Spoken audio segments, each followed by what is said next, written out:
everybody, Barb Steinberg here. Today we're going to talk a little bit about our teenagers and them wanting privacy and them not telling us everything that's going on in their lives, and even though we may want it. So I am Barb Steinberg. I'm a teen life coach for girls. I'm a parent coach, and I am a speaker on teen girl issues. So let's dive into teens and privacy for a few minutes. I recently had a mom of a girl that I'm coaching. She's an older teenager, and mom said, can you please tell her that she really should tell us everything? And I can understand where the mom is coming from, right? She wants to be connected to her daughter. She wants to make sure her daughter is safe. She wants to still be in the role of advisor and guide and teacher. And as we've talked about many times before, the younger our girls are, the more they need that influence and that guidance and that advice. And with each year that they're getting older, they're seeking to have more independence to figure things out on their own.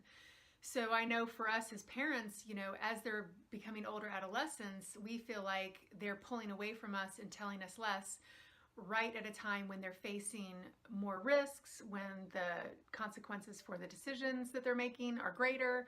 So it feels a little bit more nerve-wracking and scary for us. So I've heard time and time again from so many teen girls that why they want their privacy. And a lot of times they just want privacy for the sake of privacy. And sometimes, and a lot of times actually, that really comes from them wanting to be adults. They want to be adult-like. They know that they're getting closer and closer to growing up, and they want to practice adult-like behavior. And as you know, being an adult, one of the great parts about being an adult is you do have whatever privacy you want. You can close the door anytime you want and have your privacy. Nobody's reading your text or checking your social media status. It's all private. And we like that. And our teen girls, as they get older, want that as well.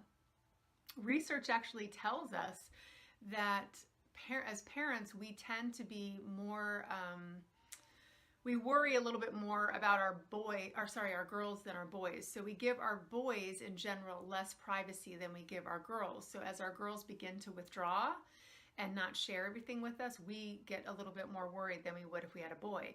But our girls, just like our boys, want privacy as they're in their teenage years and they're growing up.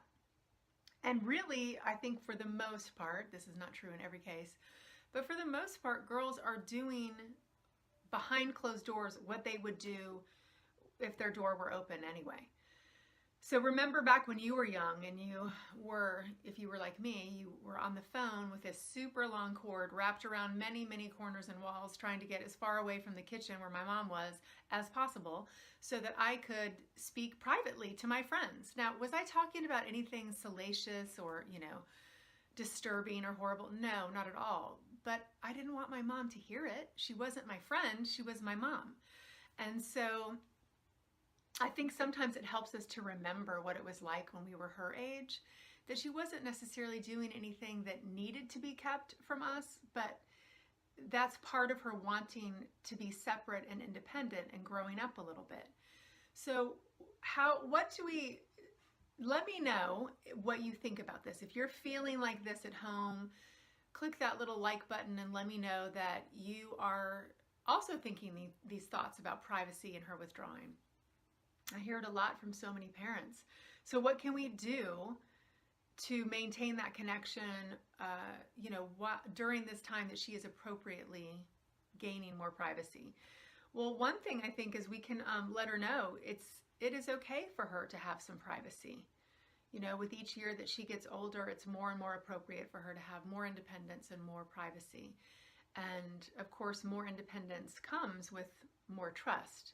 That has to be there as well. So letting her know it's normal and healthy for you to want some privacy. And also, I'm really interested in your life. I'm really interested in what you're thinking and what you're feeling. And that's just because I love you. It's not because I'm trying to be nosy or controlling or that I want to give you advice every time you tell me something that's going on with you.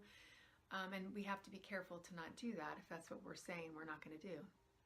We can always ask her if she would like our suggestions or ideas and let her give us permission to do so, which I think is really a healthy exchange for a girl that's getting older. So just letting her know, I understand that you need your privacy. I get it. I wanted it too when I was your age. I still want it. And I want you to know that I really do care. I'm really interested in what's going on in your life. So I would love to listen anytime you want to share. So notice I'm not forcing her. I'm not criticizing her for wanting that privacy, but I'm letting her know that I'd like to stay connected. And I think another great idea is maybe once a week, however often your family can do it, maybe having a family night where maybe it's a dinner, it's a game or a movie. Maybe it's scheduled on the earlier side so that your older teens have time to go out with their friends afterwards, which will make it even more enticing to them. And it's an opportunity that everybody knows, like, we're going to come together and we're going to share a little bit about ourselves and be connected and have fun and reconnect as a family. So hopefully this has been helpful. It's given you some ideas about privacy. If you'd love some more assistance and support around raising your tween and teen girls, I would love for you to go to my website, barbsteinberg.com, and sign up for our monthly newsletter. Once a month, we send out some great information about raising girls. I'd love for you to subscribe to my YouTube channel, Barb Steinberg, LMSW. Lots of great free videos there for you to get some advice on your specific issues. And then I also have a blog on my website as well if you're more of a reader than a watcher. So thanks for listening today. Have a great day. We'll see you next Wednesday at noon. Bye.